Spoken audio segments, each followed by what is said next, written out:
예, 오늘 수요 예배 오신 여러분들을 환영합니다. 오늘 말씀이 앞에 있는데요. 함께 한번 읽으시겠습니다. 시작.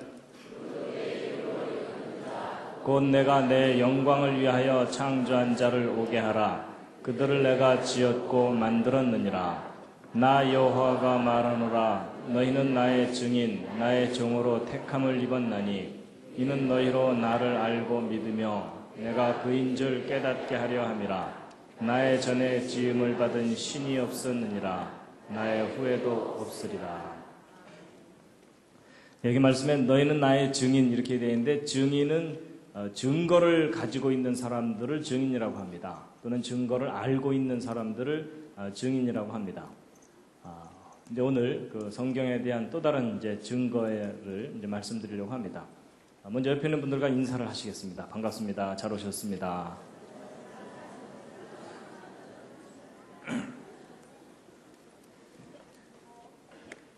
예, 오늘 오신 여러분들을 환영합니다. 오늘도 제가 환영의 뜻으로 꽃을 준비했습니다. 예, 컴퓨터에 넣어놔서 시들지도 않습니다. 예, 오늘은 네 번째 이야기, 기적과 영혼, 과학, 기적, 영혼. 성경에 나오는 그 기적 그리고 영혼에 관해서 우리가 어떻게 이해해야 하는가에 대해서 말씀드리려고 합니다. 제가 이제 이 과학이 무엇이길래 이렇게 써놨는데요. 이제 왜 써놨냐면요. 여러분 예를 들어 오늘날 밤에 TV 토론 프로그램에서 어떤 주제를 가지고 아주 유명한 과학자와 아주 유명한 성직자, 뭐 예를 들면 목사님 이렇게 나오셔서 그 주제를 갖고 토론을 하면 일반 시청자들이 누구의 말을 더 믿을까요? 그렇게 대답하시면 목사님들께서 섭섭해하지 않으실까요? 예. 근데 이제 지금 현재 현상이 좀 그렇습니다. 그렇죠? 과학자들의 말을 좀 더 믿는 경향이 있습니다. 근데 왜 그렇죠? 이유가 있을 텐데요. 예, 보통 일반 사람들의 생각에는 과학자들은 뭔가 증거를 갖고 얘기한다. 그리고 또 과학자들은 뭔가 객관적으로 얘기해준다. 이런 게 있습니다. 그럼 목사님들은 안 그러신가요? 근데 일반 사람들에는 이런 선입견이 있습니다. 목사님들은 일단 우긴다. 뭐 이런 게 있습니다.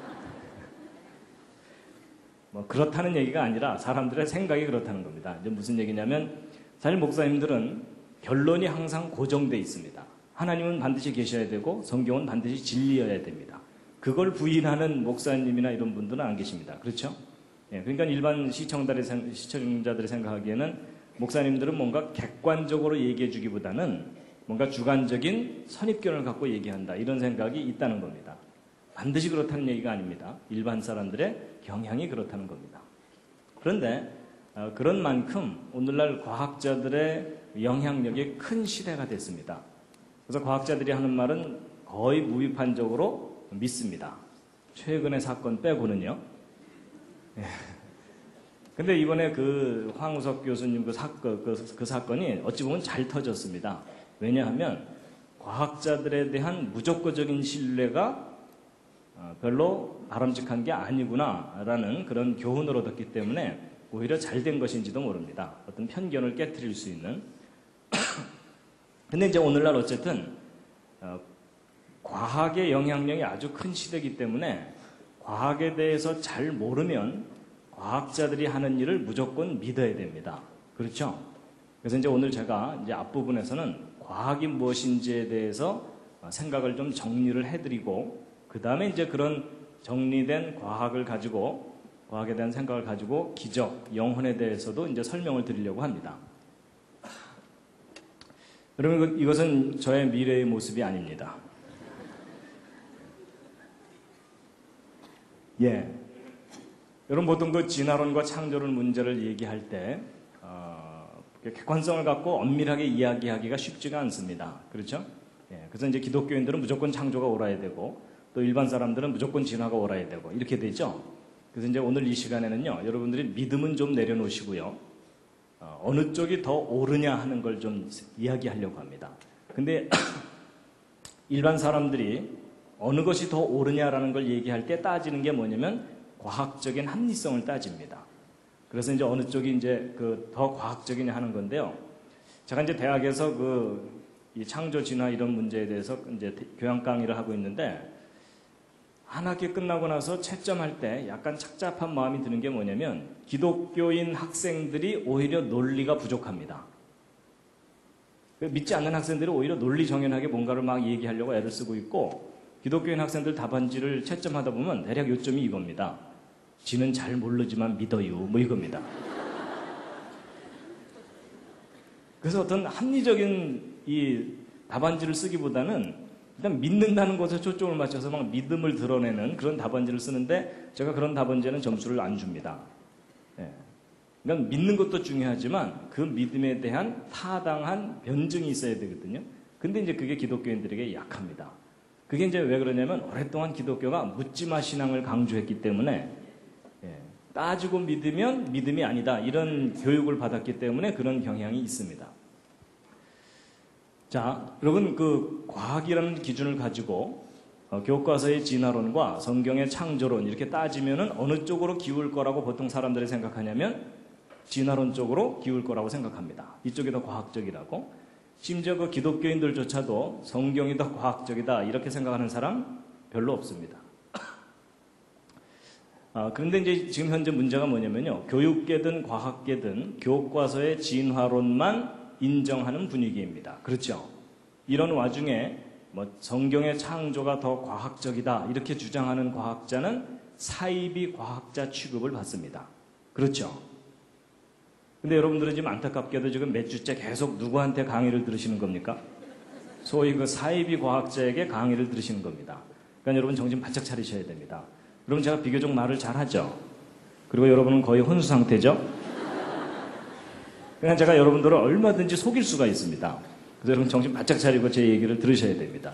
그래서 제 얘기 중에 뭐 틀린 거 없나 이런 것도 생각하셔야 됩니다. 근데 이제 과학이라는 기준을 갖고 이제 따져봐야 되는데요. 여러분 그 길이를 재려면 자가 반듯해야 됩니다. 그렇죠? 예. 삐뚤빼뚤한 자를 가지고 길이를 재는 것은 의미가 없습니다. 그런 것처럼 어느 쪽이 더 과학적이냐라는 걸 말하려면 과학이라는 기준이 반듯해야 됩니다. 맞죠? 자기가 잘못된 과학에 대한 개념을 갖고서 이게 더 과학적이다, 저게 더 과학적이다 이렇게 말하는 건 의미가 없습니다. 그래서 이제 과학이라는 기준을 우리가 좀 분명하게 할 텐데요. 여러분 그 제가 말하는 과학은 자연과학입니다. 요즘 이제 과학이라는 용어가 사람들에게 상당히 설득력이 있기 때문에 뭐 인문과학, 사회과학 이러면서 뒤에 과학자를 많이 붙여왔는데, 저는 물질 세계에 대한 자연과학이라는 용어로 과학이라는 용어를 쓸 겁니다. 근데 여러분 오늘날 그렇게 과학 그러는데 과학이 뭐죠? 옆에 있는 분과 한번 상의해 보시기 바랍니다. 과학이 뭐죠? 갑자기 너무 뜬금없는 질문을 했죠? 예, 과학이 뭡니까? 그랬더니 어떤 분이 침대요 뭐 이러시더라고요. 사실 과학이 뭐냐고 이렇게 물어보면 대부분의 과학자들도 과학이 뭐라고 단정해서 말하기가 쉽지가 않을 정도로 과학을 정의하는 일이 좀 어렵습니다. 그런데 여러분 그 사람이 어떤 사물이나 개념을 인식할 때 종합적 인식이 있고 분석적 인식이 있는데, 동양 사람들은 어느 쪽 인식이 강하겠습니까? 종합적 인식이 강합니다. 이 서양 사람들은 분석적 인식이 발달되어 있고요. 그래서 오히려 서양 사람들이 더 체계적으로 과학을 잘 발전시켰는데, 여러분 사과가 뭐냐라는 것에 대해서도요, 사과가 둥글고 빨갛고 맛이 시고 이렇게 차근차근 조목조목 나눠서 이야기를 하면 듣는 사람들이 훨씬 쉽게 이해를 할 수가 있습니다. 그런 것처럼 과학이 뭐냐라는 것도 우리가 좀 분석적으로 좀 따져보면 과학이 뭔지를 정리하는 일이 그렇게 어려운 일이 아닙니다. 여러분 첫 번째, 여러분 과학은 누가 하는 겁니까? 사람이 하는 겁니다. 그렇죠? 요즘 우리 집 개가 논문 쓰느라고 바빠 이런 얘기 안 하잖아요. 그렇죠? 예, 그래서 사람들만의 착각인지 모르지만 사람이 과학을 하는데, 근데 그것도 조건이 붙습니다. 제정신을 가진 사람이 해야 됩니다. 그렇죠? 여기서 이제 지식의 질서를 가진 사람들이 과학을 연구하고, 또 과학은 무엇을 대상으로 하는 거냐면 우주를 대상으로 하는 건데요. 여기에 현재의 물리적 우주라는 제한 조건이 붙습니다. 왜냐하면 과학자들은 과거나 미래를 직접 볼 수가 없습니다. 그래서 항상 현재를 대상으로 관찰하고 연구합니다. 그리고 비물리적인 것, 예를 들어 마음 같은 것은 과학이 직접 다루지를 못합니다. 그럼 어떤 사람들이 마음이 무겁다 그러는데 그래서 몇 톤, 그렇죠? 예, 그래서 이 비물리적인 영역은 과학이 직접 다루지를 못합니다. 그래서 인간이 현재의 물리적 우주를 어떻게 하는 거냐면 잘 이해하고 잘 다스리는 겁니다. 이제 이 말 속에 사실 다 포함되어 있는데 잘 이해하고 잘 다스리기 위해서 체계적으로 정리해 놓은 것이 과학적 연구 방법입니다. 그래서 여러분이 과학적 연구 방법으로 훈련받은 사람들을 뭐라고 합니까? 과학자라고 합니다. 음악으로 훈련받은 사람은 음악가 이렇게 얘기하죠. 그럼 여러분 우리가 과학이 무엇인지를 정확하게 알려면 과학적 연구 방법에 대해서 알아야 됩니다. 그래서 이제 과학적 연구 방법을 좀 간단하게 좀 말씀드리면요. 이런 과학적 연구 방법의 첫 번째 단계는 관찰입니다. 이제 과학은 관찰하는 것으로부터 뭔가를 시작합니다. 그리고 이제 관찰한 다음에는 사람들이 생각을 하게 되어 있습니다. 근데 이제 이렇게만 설명드리면 좀 이해하기가 쉽지가 않으시니까요. 제가 이해를 돕기 위해서 최선을 다해서 그린 첫 번째 작품입니다. 제 나름대로 최선을 다한 겁니다. 그럼 제가 무슨 법칙을 설명하려는 거겠습니까? 만유인력의 법칙이라고 알아들으시는 걸로 보아서 제가 그림을 꽤 잘 그린 것 같습니다. 여러분 사과나무에서 사과가 떨어지는 걸 보고서 뉴턴이 만유인력의 법칙을 발견했다 이런 말이 있죠. 자, 그럼 이제 이걸 보시면서 정리를 해보시면요. 이런 과학적 연구의 첫 단계가 뭐라 그랬죠? 관찰이라 그랬죠. 그래서 이제 사과나무에서 사과가 떨어지는 걸 관찰을 한 거예요. 근데 두 번째 단계가 뭐라 그랬죠? 생각이라 그랬죠. 근데 이제 두 번째 단계인 생각이 참 중요합니다. 여러분 보통 사람들은 이거 떨어지는 걸 보면 무슨 생각할까요? 예, 먼저 가서 주워 먹어야지. 이런 생각이 강하게 드시는 분들은 가능한 한 과학계로 오지 마시기 바랍니다. 괜히 와서 속썩이지 마시고 딴 데 가서 열심히 살아주시기 바랍니다. 예, 하나라도 내다 팔아야 되겠다. 장사하시기 바랍니다. 경영, 경제 쪽으로 가주시고요. 노래가 나온다. 음악 하시면 되고 그림을 그리고 싶다. 이러면 미술 쪽으로 가시면 됩니다. 이런 과학자들은 이거 떨어지는 걸 보면 무슨 생각을 할까요? 저게 왜 떨어질까? 이걸 생각하는 겁니다. 바로 그 점이 중요합니다.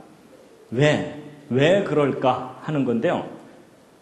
여러분, 왜라는 걸 생각하는 이유가 뭐냐면 인과율이라는 걸 믿기 때문에 그렇습니다. 저 인과율이 뭐냐면 어떤 결과에는 반드시 원인이 있다. 이겁니다. 지금 제가 강의 시작하자마자 기절하신 분들은 원인이 있는 겁니다. 그렇죠? 예, 오늘 하루 너무 피곤하셨거나 아니면 문과거나.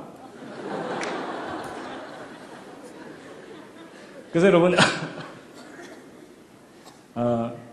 과학적이라는 말을 다른 말로 대치한다면 가장 어울리는 말이 뭐냐면 저 인과율입니다. 그래서 그 사람 참 과학적이다라는 말은 그 사람은 원인과 결과를 명확하게 하려는 사람이다라는 말하고 통합니다. 이해가 되시죠? 예. 그래서 바로 이 원인과 결과의 관계를 명확하게 하기 위해서 과학자들이 뭐 실험도 하고 뭐 밤도 새고 뭐 이러면서 뭔가를 밝혀내는 겁니다. 그 다음에 이제 세 번째 단계가 뭐냐면요. 이제 세 번째 단계는 과학자들이 자기가 연구한 결과를 표현하는 단계가 세 번째 단계입니다. 여러분 어떤 과학자가 평생 연구했는데 한마디도 안 하고 죽었다. 그럼 그 사람이 뭘 했는지 어떻게 알겠습니까? 그렇죠? 그래서 이제 과학자들이 자기가 연구한 결과를 세 번째는 표현을 하는데 근데 과학자들이 표현하는 거에 대해서 여러분 이제 조심하셔야 됩니다. 이런 과학자들이 자기들이 연구한 결과를 표현할 때 크게 두 가지로 나눠서 표현합니다. 하나는 법칙이고 하나는 이론입니다. 근데 여러분 평소에 사시면서 법칙이 뭔지 이론이 뭔지 구별 안 하시죠? 근데 이제 오늘은 좀 구별을 하셔야 되는데요. 여러분 과학에 법칙이라는 게 있습니다. 여러분 혹시 과학의 법칙 중에 뭐 떠오르는 거 있으십니까? 과학의 법칙 중에 무슨 법칙이 있죠? 질량 보존의 법칙, 또 만유인력의 법칙, 또 관성의 법칙, 또 지금 방언이 계속 나오고 있습니다. 또 거기까지가 한계죠? 예. 예, 과학의 법칙이 있고요. 근데 어떤 분들은 이제 과학의 법칙 그러면요, 머피의 법칙 뭐 이러는데 그건 아닙니다. 예, 그건 과학의 법칙이 아닙니다. 그 다음에 여러분, 과학에는 이론이라는 게 있습니다. 이론 중에 혹시 뭐 떠오르는 거 있으십니까? 진화론, 또 상대성 이론, 예, 그건 내용은 잘 몰라도 사람들이 제목은 알고 있습니다. 그 다음에 또 뭐 양자론, 그리고 한계적, 그렇죠? 예. 근데 이제 보세요. 여러분, 과학에서 어떤 건 법칙이라고 하고 어떤 건 이론이라고 하거든요. 그래서 예를 들어 만유인력의 법칙 이렇게 얘기하지 만유인력의 이론 이렇게 얘기 안 합니다. 그리고 이제 널리 알려진 것 중에 하나가 이제 빅뱅 이론이 있잖아요. 이 우주가 맨 처음에 뻥 터지면서 시작됐던 빅뱅 이론. 근데 그 빅뱅 이론은 빅뱅 이론 이렇게 얘기하지 빅뱅의 법칙 이렇게 얘기 안 합니다. 그러면 그렇게 구별한다는 것은 무슨 기준이 있으니까 구별하겠죠? 그 기준이 뭘까요? 그게 중요한데 그게 뭐냐면 실험적인 증명입니다. 실험적인 증명. 쉽게 얘기하면 다시 눈으로 확인할 수 있는 것, 이겁니다. 그래서 다시 관찰할 수 있어야 되고 예외가 없을 때 법칙이라고 합니다. 그래서 여러분 예를 들면 이겁니다. 여러분 이거 놓으면 떨어지고 놓으면 떨어지고 이거 하루 종일 놔도 하루 종일 떨어지죠. 여러분 이거 하루 종일 놓으면 얘가 미안해서라도 한 번은 옆으로 가줘야 되잖아요. 그렇죠? 근데 희한하게도 얘는 하루 종일 놔도 하루 종일 떨어져요. 그러니까 늘 다시 관찰이 가능하고 예외가 없을 때 이걸 법칙이라고 얘기합니다. 그래서 이것은 만유인력의 법칙. 그러니까 이건 확실한 거예요. 근데 이제 이론은 뭐냐? 다시 관찰할 수 없거나 다시 관찰할 수 있다 하더라도 예외가 자꾸 생기면은 이론이에요.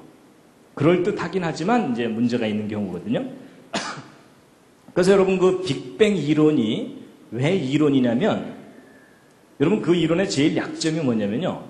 이 우주가 맨 처음에 뻥 터지면서 시작됐다고 하잖아요. 근데 그 약점이 뭐냐면 네가 봤어? 이러면 할 말이 없어요. 그렇죠? 맨 처음에 터졌다는데 그걸 본 사람이 아무도 없잖아요. 다시 볼 수도 없죠. 그런데 합리적인 설명같이 들리니까 그걸 이론이라고 하는 겁니다. 그래서 여러분 이 둘 중에 어느 쪽이 확실한 거겠습니까? 법칙이 확실합니다. 그래서 이 법칙은 확인된 것이기 때문에 그 문장 끄트머리로 이 법칙과 이론을 비교하는데 여러분 법칙은 문장 끄트머리가 무엇 이다라고 말할 수 있는 게 법칙입니다.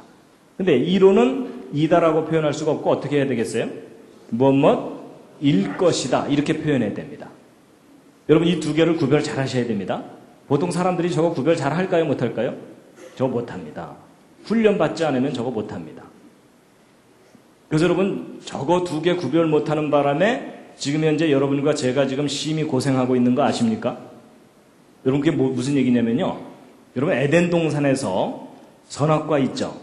여러분 하나님은 뭐라고 말씀하셨냐면 네가 먹으면 반드시 죽는다 하고 이다라고 말씀하셨어요. 근데 하와가 헷갈려갖고 뭐라 그랬어요? 죽을까 하노라 그랬죠? 그 표현이 뭐냐면은 일 것이다라는 표현입니다. 안 죽을 수도 있을 것이다 이런 표현이거든요. 그 하나님이 이다라고 말씀하신 것을 일 것이다라고 바꾸는 바람에 여러분과 제가 지금 이렇게 심히 고생하고 있는 겁니다. 그러니까 여러분 이거 두 개 구별하는 일 얼마나 중요한지 대략 짐작해 가시죠. 그래서 여러분 이 둘 구별하는 것은요 아무리 강조해도 지나치지가 않습니다. 여러분이 저거 두 개만 제대로 구별하셔도요 웬만한 과학자들보다도 훨씬 분별력을 가지실 수가 있습니다. 그래서 이 둘을 예를 들면 이런 겁니다. 여러분 이 법칙과 이론의 차이는 올림픽에서 금메달과 은메달의 차이다라고 보시면 됩니다.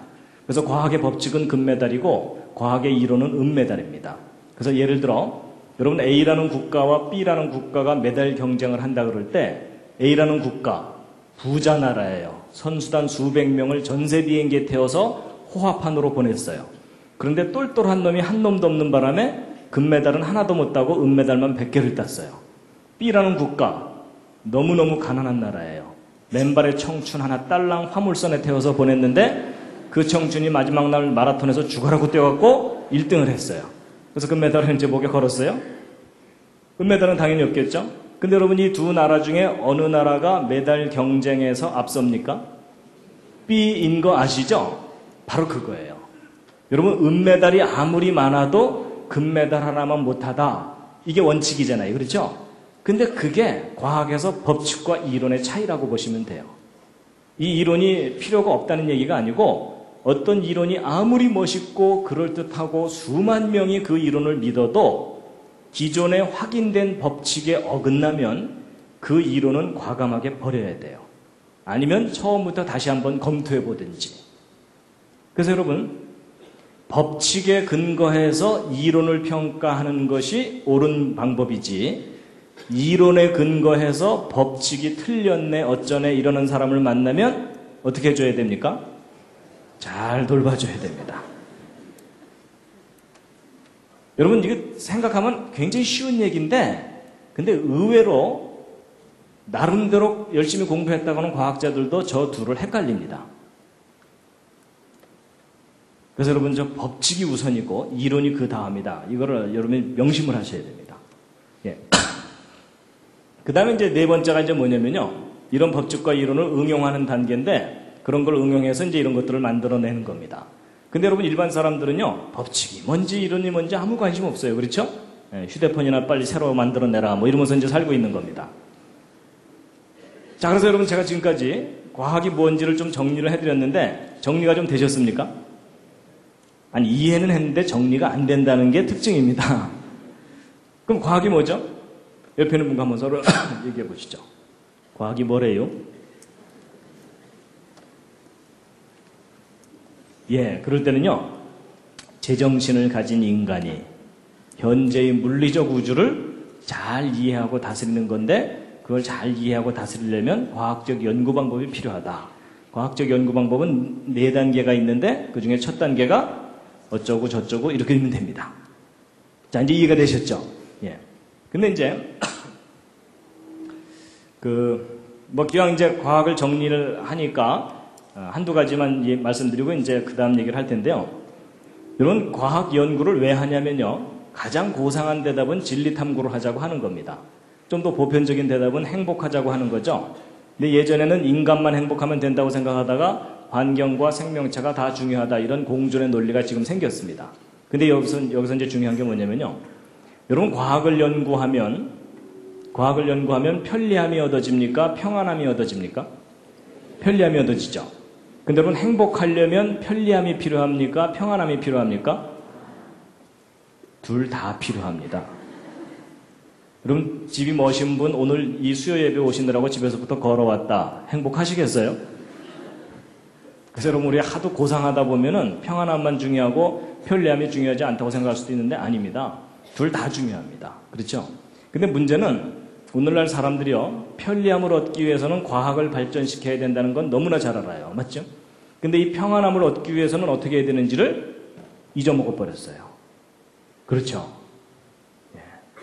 근데 이제 희한하게도 현대인들이 편리함은 참 많이 얻는데 뭘 잃어버렸습니까? 평안함을 잃어버렸습니다. 그래서 결코 행복하지가 않습니다. 그래서 이 둘을 균형을 맞추는 일이 참 쉬운 일이 아니죠. 그렇죠? 예. 자, 이제 그 다음 이야기들이 더 있긴 한데요. 이거 다 했다가는 오늘 2시간 이상을 해야 되기 때문에, 예, 제가 좀 줄이면서 하겠습니다.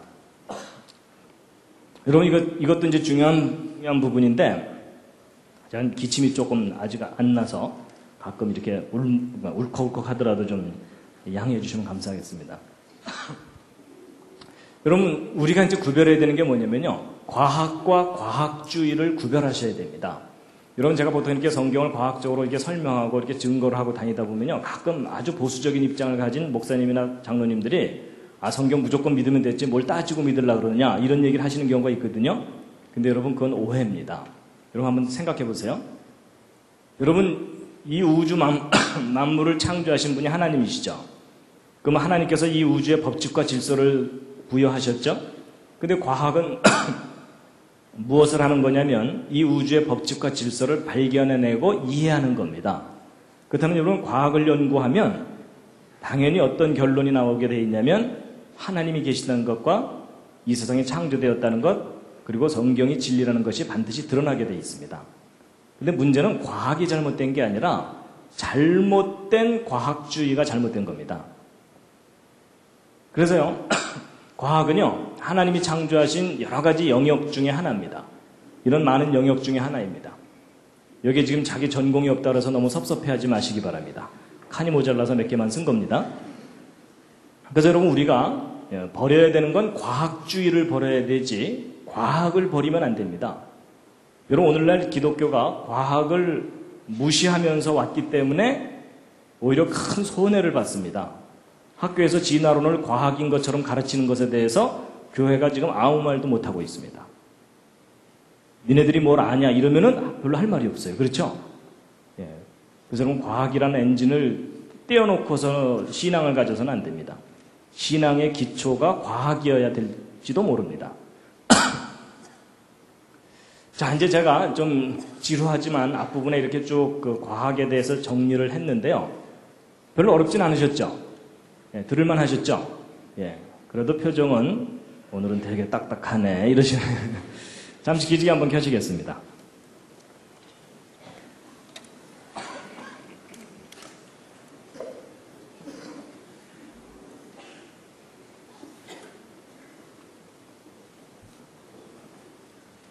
예, 지난주에는 인생 계획이 없던 지질학 공부를 하셨습니다.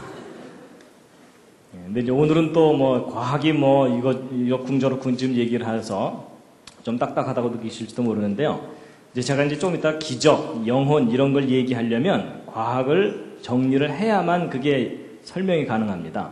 그래서 이제 할 수 없이 제가 이렇게 말씀을 드린 거고요. 자, 근데 이제 보세요. 이제 과학이 무엇인지를 이렇게 좀 정리를 해놓고 나면 과학의 한계가 보입니다. 여러분, 보통 많은 사람들이 과학의 한계를 정확하게 모르기 때문에 미신, 맹신, 불신 이런 걸 가지고 있습니다. 그래서 여러분 보세요. 아까 그 과학적 연구 단계가 4단계가 있다고 그랬죠? 그럼 이 4단계를 잘 보시면 과학의 한계가 보입니다. 자, 첫 번째가 뭐냐면요. 과학적 연구의 첫 단계가 관찰이죠. 이걸 뒤집어서 얘기하면 관찰할 수 없는 것은 과학이 확실한 결론을 낼 수가 없다는 얘기입니다. 그래서 예를 들면 이제 이런 겁니다. 그게 이제 첫 번째 관찰의 한계인데요. 그럼 과학은요, 시간, 공간, 물질, 이것은 너무나 정확하게 잘 측정합니다. 그래서 뭐 1억 분의 1초, 1조 분의 1g, 이런 것까지 막 과학자들이 다 측정을 해요. 그런데 과학이 못하는 게 뭐냐면요. 과학자들이 못하는 게 뭐냐면은 이 비물리적인 영역에 대해서는 과학자들이 어쩌지를 못해요. 예를 들면 이제 마음입니다. 마음. 오늘 여기 오신 분들은 다 마음을 가지고 계십니까? 옆에 있는 분 한번 살짝 보시죠. 마음이 보이세요? 시커매요? 근데 정말 마음 가지고 계세요? 혹시 마음이 없으신 분? 나 마음이 없다. 그런 분은 안 계시죠? 다 마음이 있으시죠? 좋아요. 마음이 있다고 우기시니까. 그러면 여러분의 마음이 여러분 몸 안에 있습니까? 몸 바깥에 있습니까? 몸 안에? 예, 좋아요. 그러면 그렇게 큰 몸도 아니니까 각자 자기 마음이 있는 곳을 한번 가리켜 보세요. 여러분 마음은 어디에 있습니까? 지금 뭐 여기 지금. 근데 마음 가지고 계십니까? 정말요? 어디요? 보이지 않는다고요? 대충 피하시는 거 아닌가요? 근데 여러분 사실 마음이 어디냐고 물어보면 대답하기 곤란하죠? 사실은 제 질문이 틀린 질문입니다. 마음은 위치가 있지를 않습니다. 여러분 위치라는 것은 공간적인 개념이잖아요. 그렇죠? 근데 마음은 다른 차원이에요. 그래서 마음은 위치가 없어요. 제 질문이 틀린 겁니다. 뭐 어떤 분들은 뭐 심장 옆에 몇 센치 뭐 이러는데 그거 아닙니다. 근데 제가 어디서 마음이 없으신 분 그랬더니 어떤 분이 손을 드시더라고요. 이상하죠? 그래서 왜 그러시냐고 그랬더니 어떤 매력적인 사람한테 마음을 뺏겼대요.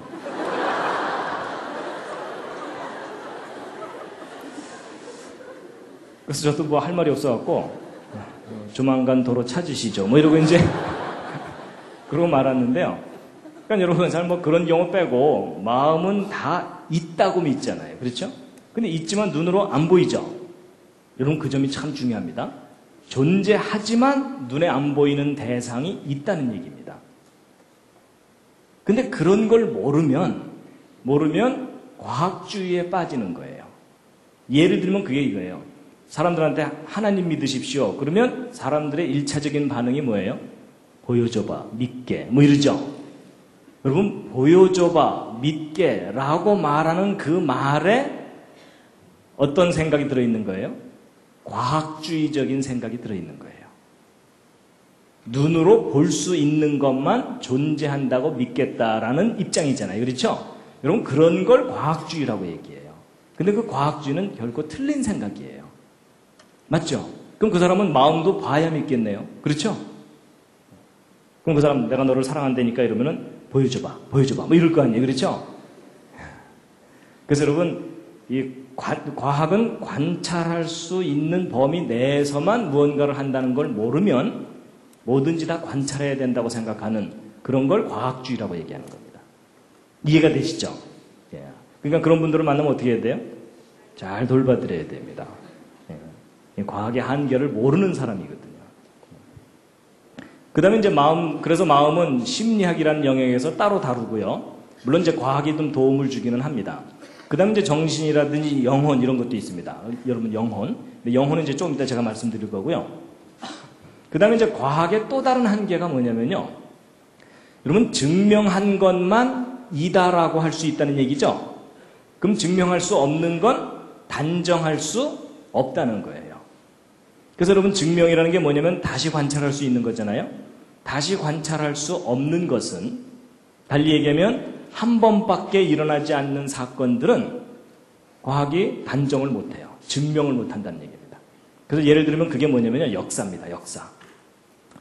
여러분, 예를 들면 거북선을 누가 만들었죠? 이순신 장군의 부하들이. 그렇죠? 그분이 직접 대패질 하셨겠어요?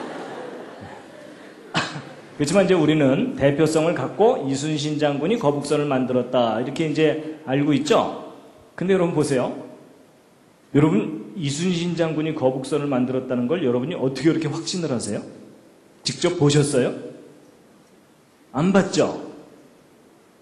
근데 여러분이 어떻게 이렇게 확신을 하세요? 드라마에 나오니까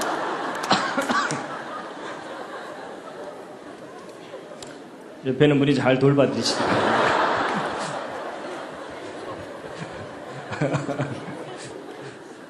그럼 드라마에 나오면 다 믿어야 되나요?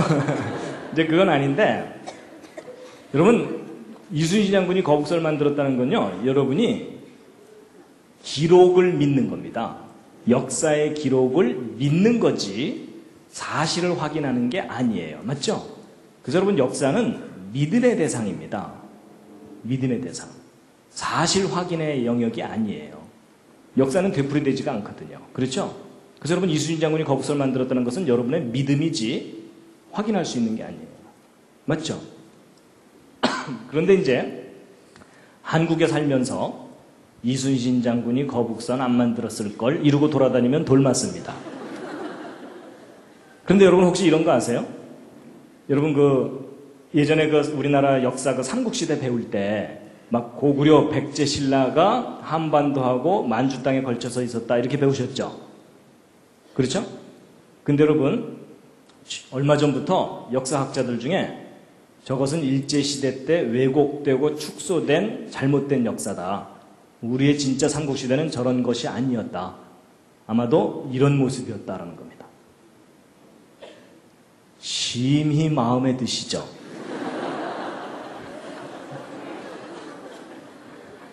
그렇죠? 그래서 이 중국 본토 쪽이 백제의 주무대였고 신라, 고구려 이렇게 해서 상당히 넓은 영역이 우리 삼국시대였는데 저게 일제시대 때 엄청나게 축소되고 왜곡되었고 우리가 잘못 역사를 배운 거다. 이런 주장입니다. 근데 여러분, 저 둘 중에 어느 쪽이 진짜 우리 역사일까요? 아마 이 오른쪽 이야기를 오늘 처음 듣는 분들은 야, 기분은 좋지만 황당하다 이런 생각 드시죠?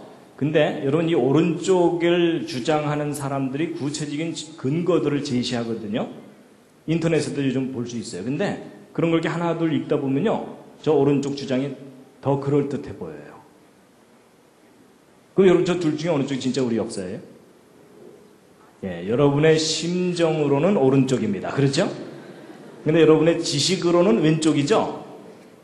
근데 여러분, 저 둘 중에 어느 쪽이 사실인지는 직접 확인할 길이 없어요. 그래서 역사관이라는 게 뭐냐면 어떤 관점을 갖고 역사를 바라보느냐 하는 그런 입장이거든요. 그러니까 역사관은 우리가 가질 수 있지만 역사를 확인할 수는 없어요. 그렇죠? 둘 다 우기기 나름이에요. 그래서 여러분 역사는 결코 증명의 대상이 아니고 믿음의 대상입니다. 그런데 이제 이런 이례적인 사건이 연속적으로 일어나는 건 역사라고 그러고요. 이 이례적인 사건이 딱 한 번만 일어나는 것을 기적이라고 합니다. 그게 기적이에요. 그래서 여러분, 진정한 기적은 증명할 수 있을까요? 없을까요? 진정한 기적은 증명할 수 없습니다. 그렇죠? 예. 그래서 여러분, 기적 증명해봐, 믿게 이러는 사람을 만나면 또 잘 돌봐줘야 돼요. 기적은 그 정의상 증명할 수 없는 걸 기적이라고 해요. 이해가 되시죠? 예. 그러니까 제가 오늘 기적을 증명해 드리려는 건 아닙니다. 기적에 대해서 설명을 드리는 겁니다. 그런데 이제 그 기적에 대해서 한 가지 우리가 알아야 될 게 있습니다. 여러분, 성경에 나오는 기적과 같은 그런 기록들은 과학적인 이야기입니까? 비과학적인 이야기입니까? 보통 사람들이 비과학적이라고 얘기하죠? 그리고 또 합리적이에요? 비합리적이에요? 비합리적이다 이렇게 생각하시죠? 그래서 여러분이 성경의 기적을 정확하게 이해를 못 하시는 겁니다. 여러분, 기적 중에도요, 과학적이고 합리적인 기적이 있습니다. 근데 그런 얘기 못 들어보셨죠? 제가 오늘 그 예를 알려드릴 텐데요. 제가 이제 그걸 설명드리기 위해서 최선을 다해서 그린 두 번째 작품입니다. 이번엔 좀 괜찮습니다. 예, 훨씬 나아졌죠? 예. 제목은 개미와 바퀴벌레와 메뚜기입니다. 그리고 이제 차원 얘기인데요. 여러분, 제가 지금 개미, 바퀴벌레, 메뚜기를 나름대로 그린 거거든요. 근데 여러분, 수학에서 그 차원 아시죠? 1차원, 2차원, 3차원. 여러분, 직선은 몇 차원입니까? 이게 1차원입니다. 1차원. 그 다음에 평면은 2차원. 그 다음에 공간은 3차원. 이제 그것만 이해하시면 됩니다. 여러분, 이 개미 1차원에 살고 있는 존재입니다. 그래서 이 개미는요, 선을 따라서만 평생 살고 선 바깥에 뭐가 있다는 걸 몰라요. 그냥 1차원에서만 살다가 끝나는 거예요. 그 다음에 이제 이 바퀴벌레는 방바닥만 돌아다니다 끝난다고 해보자고요. 공간이 있다는 걸 몰라요. 그리고 이제 이 메뚜기는 공간상에서 펄쩍펄쩍 뛰어다니면서 산다고 치자고요.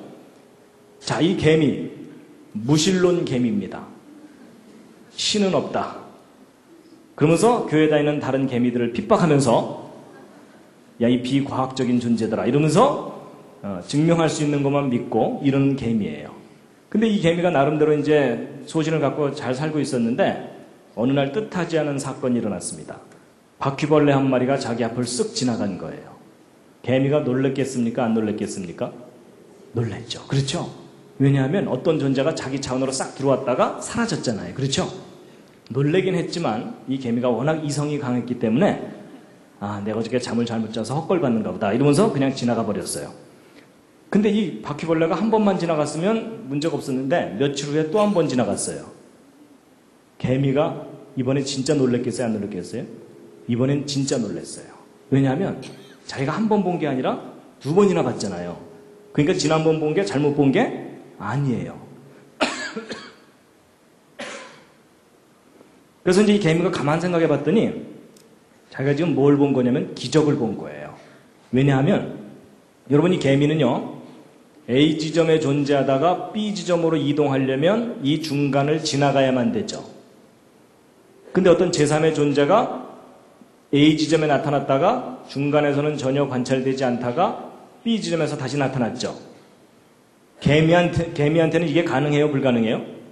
불가능하죠. 근데 저 바퀴벌레는 그걸 했죠. 그러니까 이 개미가 볼 때는 지금 이게 자기가 뭘 본 거예요? 기적을 본 거예요. 비과학적인 현상을. 그렇죠? 개미가 너무나 놀래갖고 그날 이후로 방탕했던 과거를 청산하고 신이 존재한다는 걸 믿게 된 거예요. 근데 이 개미에게 누가 신이에요? 바퀴벌레가 신이에요. 그래갖고 이 개미가 막 이제 주변 사람들한테 전도를 다니기 시작한 거예요. 신은 있다. 내가 체험했다. 이러면서 회개하라. 뭐 이러면서. 그래갖고 이 개미가 아주 신앙심이 깊은 개미가 됐는데 이 개미의 신앙이 점점 발전해갖고 무슨 신앙으로 발전했을까요? 재림 신앙으로 발전했습니다. 언젠간 다시 오실 거다. 이러면서 사는 거예요. 이해가 되시죠? 자, 그런데 이제 이 바퀴벌레는 자기가 개미에게 신적인 존재가 되는지도 모르고 방바닥에 빵 부스러기 찾아서 열심히 돌아다니고 있다가 이 바퀴벌레도 똑같은 상황을 경험한 거예요. 뭐냐면 메뚜기 한 마리가 자기 차원으로 들어온 거예요. 놀랬겠죠? 놀랬지만 이제 바빠서 그냥 살다가 어느 날 사라졌어요. 뛴 거죠. 그 다음 며칠 후에 다시 나타났어요. 기적이죠. 그렇죠? 그래갖고 이 바퀴벌레도 이 두 번째 메뚜기가 나타난 날 방탕했던 과거를 청산하고 이 메뚜기를 따라다니면서 저를 제자 삼아 주시옵소서 이러면서 이제 한동안 다니다가 어느 날 또 메뚜기가 또 뛰었어요. 승천한 거죠. 그렇죠?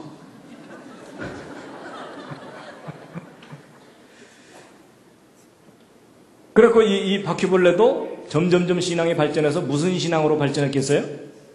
재림신앙으로. 언젠간 다시 오실 거다. 뭐 이렇게 되는 겁니다. 여러분 제가 상황 이해하셨죠? 자, 이제 정리를 해드리겠습니다. 여러분 이 메뚜기 입장에서 보면 이 개미가 바퀴벌레를 신으로 모시고 살고 있는 걸 보면 웃겨요, 안 웃겨요? 웃겨요. 그렇죠? 왜냐하면 이 메뚜기가 볼 때는 이거 다 그냥 상식적인 일이잖아요. 그렇죠? 근데 이 개미는 진지해요, 안 진지해요? 진지하다 못해 엄숙해요. 그렇죠? 그래서 이 개미는 그분의 이름을 함부로 부르지 말아라. 뭐 이러면서 그러니까 여러분 이 메뚜기가 볼 때는 모든 게 상식적이고 과학적인 일인데 이 개미가 볼 때는 다 비과학적이고 비상식적이고 다 기적이에요. 여러분 위 차원에서 아래 차원을 보면 다 그냥 상식이에요. 근데 아래 차원에서 위 차원을 볼 때는 다 기적이에요. 근데 제가 왜 이런 말씀을 드리냐면요. 여러분과 제가 이 개미나 바퀴벌레 같은 상황일 수 있다는 얘기입니다. 여러분과 저는 지금 현재 몇 차원을 살고 있냐면 3차원을 살고 있습니다. 그렇죠? 그래서 공간상에서는 얼마든지 휘젓고 살아요. 그렇죠? 네, 비행기 타고 왔다 갔다 하기도 하고 가끔 한 잔 들어가면 다 나와 뭐 이러면서 살잖아요. 그런데 여러분과 제가 뛰어넘지 못하는 차원이 적어도 하나 이상 있습니다. 우리가 잘 알고 있는 그 하나의 차원이 뭐냐면 시간이에요. 시간. 그래서 여러분과 저는요. 지금 현재 같은 시간에서 함께 살아가고 있습니다. 그렇죠? 그래서 여러분 지난주에 뵀으니까 이번 주에도 또 만났잖아요. 그렇죠? 여러분 중에 혹시 옆에 있는 사람이 밉다고 야, 너 좀 뒤로 좀 쳐져서 올래? 뭐 이럴 수가 없잖아요. 세상이 싫다고 나 먼저 갈게 이러면서 자기가 시간을 앞서갈 수도 없죠? 여러분과 저는 늘 같은 시간을 같이 가고 있어요. 근데 만약에 우리 차원을 뛰어넘는 어떤 존재가 우리 과거에도 나타났었다가 현재 나타나서 함께 지내다가 그러다가 나중에 다시 올게 이러면서 먼 훗날 다시 나타날 수도 있겠죠. 근데 우리가 그런 현상을 보면 다 뭐예요? 기적이에요. 그렇죠? 근데 그 위차원에서 보면은 뭐겠어요? 과학적이고 합리적인 일이라는 거죠. 근데 여러분 제가 지금 설명드린 이 내용이 성경에 똑같은 형태로 나와요. 어디에 나오냐면 여러분 요한복음 8장에 여러분 예수님께서 이스라엘 사람들하고 얘기하다가 이스라엘 사람들한테 돌 맞을 뻔한 적이 여러 번 있어요. 근데 그 중에 하나가 바로 이제 요 부분입니다. 함께 한번 읽어보시겠습니다. 시작.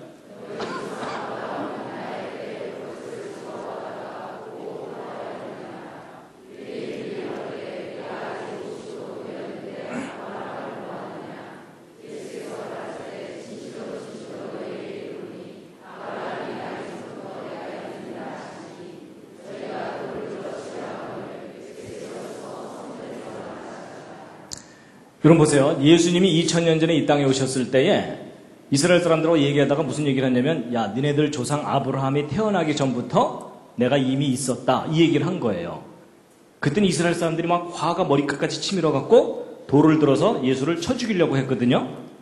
근데 여러분 내가 니네들 조상 아브라함보다 먼저 있었다는 말이 그렇게 돌로 쳐 죽일 정도로 그렇게 심각한 말인가요? 그래요 안 그래요? 근데 별로 느낌이 안 오시죠? 네, 느낌이 안 오시는 이유는 저 말을 여러분이 아직 못 알아들어서 그러신 겁니다. 여러분 누군가가 여러분한테 내가 당신 할아버지 업어서 키웠어 이러면은 이제 느낌이 오시죠? 그 얘기예요. 여러분 예전에 시골에서는요 친구들끼리 막 놀다가 화나면은 상대방 아버지 이름을 막 부르는 거예요. 모욕하는 거잖아요. 그렇죠? 근데 그보다 더 심한 게 저거예요. 여러분 이스라엘 사람들 조상이 아브라함이잖아요. 근데 그 아브라함보다도 할아버지다 그 얘기를 하고 있는 거잖아요. 그렇죠? 그러니까 이스라엘 사람들이 막 화가 머리까지 치밀어 갖고 자기 조상을 모독한다 그래서 죽이려고 그러는 거예요. 이해가 되시죠? 상황이. 근데 여러분 예수님이 하신 말씀은 그 말이 아니고요. 예수님은 창조자이셨기 때문에 창조 때부터 계셨었고, 그렇죠? 그러다가 세월 지난 후에 지금 2000년 전에 이 땅에 오셔서 이스라엘 사람들과 좀 대화를 하고 계시는 거예요. 그러다가 예수님이 또 뭐라 그러세요? 너희가 나를 한동안은 또 못 볼 거다. 내 마지막 때가 되면 내가 다시 올 거다. 그러셨죠? 근데 이스라엘 사람들이, 현실을 살고 있는 이스라엘 사람들이 그 말이 이해가 돼야 하는데요. 그걸 이해를 못한 거예요. 조금 전에 이 개미가 바퀴벌레를 이해 못하듯이. 이해가 되시죠? 바로 이겁니다. 그러니까 여러분 이게 무슨 얘기냐면요. 내가 성경에 나오는 이 황당한 기적은 도저히 비과학적이라서 못 믿겠다라고 버티는 분들에게 아니다. 차원의 문제다라는 거예요. 우리보다 더 높은 차원이 있다면 충분히 가능한 일이다. 근데 여러분, 성경을 읽고 성경을 믿다 보면 우리가 경험하는 이런 세상, 그 이상의 세상이 있다는 것을 성경이 우리에게 얘기합니다. 맞죠? 그래서 여러분, 우리가 경험하는 것만이 전부다라고 생각하는 사람을 뭐라 그러냐면 닫힌 세계관을 갖고 살고 있다. 이렇게 얘기합니다. 쉽게 얘기하면 우물안 개구리 뭐 이런 얘기입니다. 그런데 아니다. 우리가 경험하는 세상보다도 더 이상의 세상이 있다라는 것을 열린 세계관을 갖고 있다라고 얘기합니다. 근데 예수님은 이 땅에 오셔서 우리에게 무엇을 얘기하셨냐면 열린 세계관을 갖고 살아라라고 이 얘기를 하시는 겁니다. 그러니까 내가 지금 현재 경험하는 건 내에서 해결돼야 믿겠다고 하는 것도 과학주의입니다. 근데 성경은 그 과학을 뛰어넘는 이야기를 하고 있다는 겁니다. 이해가 되시죠? 그래서 여러분 성경에 나오는 기적은 황당하기 때문에 절대 못 믿겠다 이러는 분들에게 바로 이 비유를 좀 설명을 드리면 이해를 좀 하시더라고요. 그래서 이게 그 불후의 명작 개미와 바퀴벌레와 메뚜기입니다. 그래서 이 기적을 못 믿겠다고 하는 분들에게 어느 정도 설명하면 효과가 있으니까 앞으로 좀 사용해 보시기 바랍니다. 자, 잠시 기지개 한번 켜시고요. 옆에 있는 분 안마를 해드리도록 하겠습니다. 좌향좌 하셔서 옆에 있는 분 반갑습니다. 네.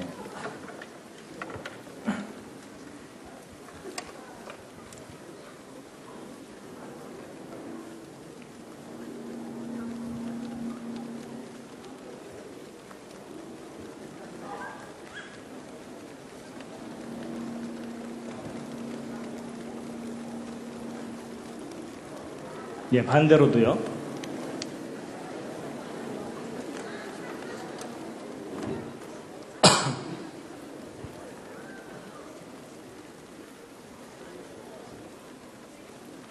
대충 하시면 안 됩니다. 옆에 있는 분이 오케이 할 때까지입니다. 예, 혼자 계신 분들은 혼자서라도 좀 이렇게 좀 몸을 좀 풀어주시고요. 예.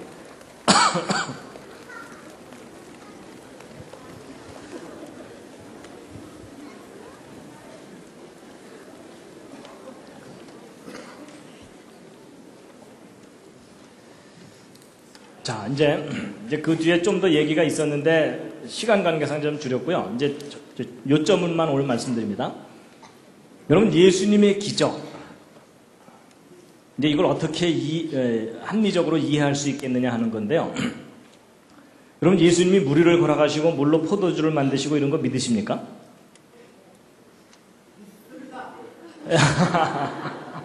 한 분 믿고 계십니다.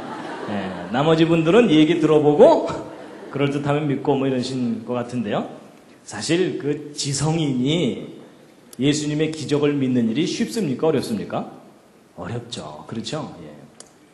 근데 이제 예수님의 기적이 너무 많은데요. 그 중에 아주 대표적인 3가지 예를 제가 이제 설명을 드릴 텐데요.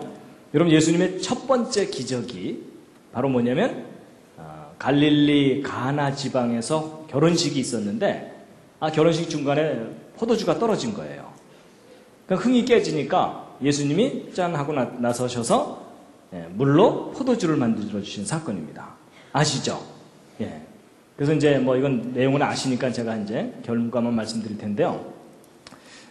이것이 이제 예수님의 첫 번째 표적이거든요. 첫 번째 기적. 그래서 여러분 예수님의 데뷔하신 겁니다. 이게. 예. 데뷔하신 건데 이제 물로 포도주를 만드신 거예요. 근데 여러분 그 갈릴리 가나의 기적을 기념해서 만든 교회라고 합니다. 이것이. 성지순례 가면 여기를 보실 수 있다고 하는데요. 근데 여러분 물로 포도주를 만들었다. 믿어지세요? 믿기 어렵습니다. 그렇죠? 문과분들은 그래도 믿을 수도 있어요. 물이 좀 상했는가 보다. 뭐 이렇게 생각하면 되니까. 근데 이과는 안 돼요. 왜 안 되는지 아세요? 여러분 물이 포도주로 됐다는 것을 화학적으로 따지면 H2O가 C2H5OH로 변한 거예요.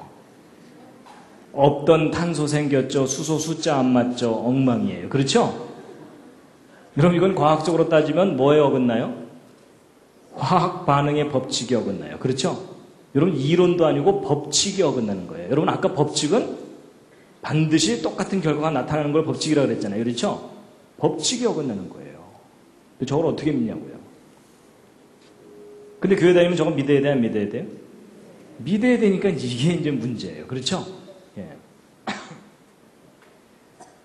근데 이제 여러분 이건 여담입니다만 제가 이제 예수님의 첫 번째 기적 때문에 좀 고민을 했었어요. 왜냐하면 왜 예수님께서 이 땅에 오셔서 제일 첫 번째 하신 사업이 양조 사업일까?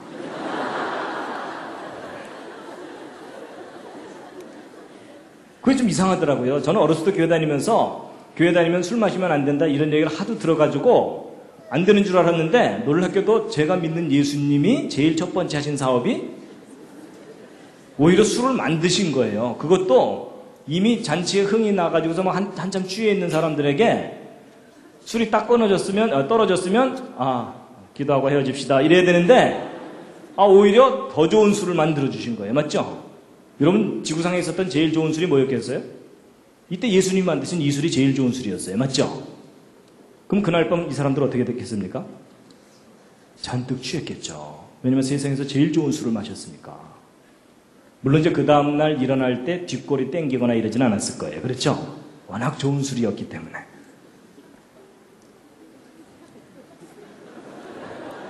뭐 이 말을 알아듣시는 분들은 이제 뭔가 수상한 분들입니다.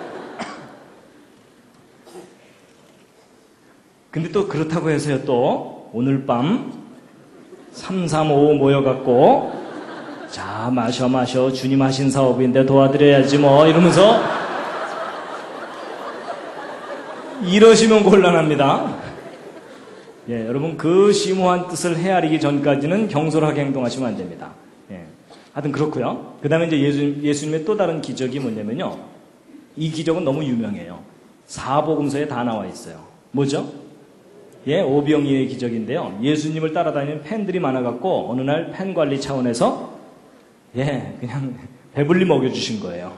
근데 재료는 뭐였냐면 꼬마가 도시락으로 싸온 듯한 떡 5개, 물고기 2마리로 5,000명을 먹이셨는데 그것도 여자와 아이 외에 5,000명이니까 여자 합치면은 10,000명, 거기다 애들 바글바글 이러면은 한 2만 명 정도 되는 사람들 배불리 먹인 건데, 근데 믿어지세요? 근데 여러분 이 오병이어의 기적은 과학으로 따지면 무슨 법칙이 어긋납니까? 이게 그 유명한 질량 보존의 법칙이 어긋나요. 그렇죠? 아니 여러분 생각해 보세요. 떡 5개 고기 2마리 그래봤자 요만하잖아요. 근데 2만 명을 배불리 먹이려면 여기 가득하게 음식이 있어야 되는 거 아시죠? 질량 보존의 법칙이 어긋나요. 근데 여러분 저걸 어떻게 믿을 수 있어요? 그랬더니 어떤 분이요 이렇게 얘기하더라고요. 그게 아마 버스만한 떡 5개하고 고래 2마리였을 거다 뭐 이런 얘기 하시더라고요. 고래 2마리. 근데 그렇게 설명하면 될 것 같지만 문제가 뭐냐면 그게 애 도시락이냐 이거죠. 꼬마가 고래 끌고 오면서 엄마가 싸줬어요 뭐 이거 좀 이상하잖아요. 그러니까 그것도 말이 안 되고요. 그 다음에 예수님의 또 다른 기적이 뭐냐면 이제 저 이적을 베푸신 후에 예수님이 제자들을 이제 배를 태워서 먼저 갈릴리 바다를 건너가게 하셨어요. 그리고 이제 밤에 혼자서 바다 위를 걸어오신 거예요. 그렇죠? 여러분, 이거는 과학적으로 따지면 무슨 법칙이 어긋납니까? 이건 좀 어려운데요. 부력의 법칙이 어긋납니다. 그렇죠? 부력 법칙. 그러니까 물보다도 가벼우면 떠야 되고 물보다 무거우면 가라앉아야 되는데 예수님은 분명히 이제 사람의 몸이니까는 가라앉아야 되잖아요. 그렇죠? 뭐 예수님이 빨리 헤엄쳐 왔다 이러면 좀 믿겠는데 걸어왔다고 하니까 부력 법칙이 어긋납니다. 그랬더니 또 어떤 분이 저걸 또 억지로 설명하려고 또 뭐라 그랬는지 아세요? 저게 왼발 빠지기 전에 오른발 뭐 이러면 된다.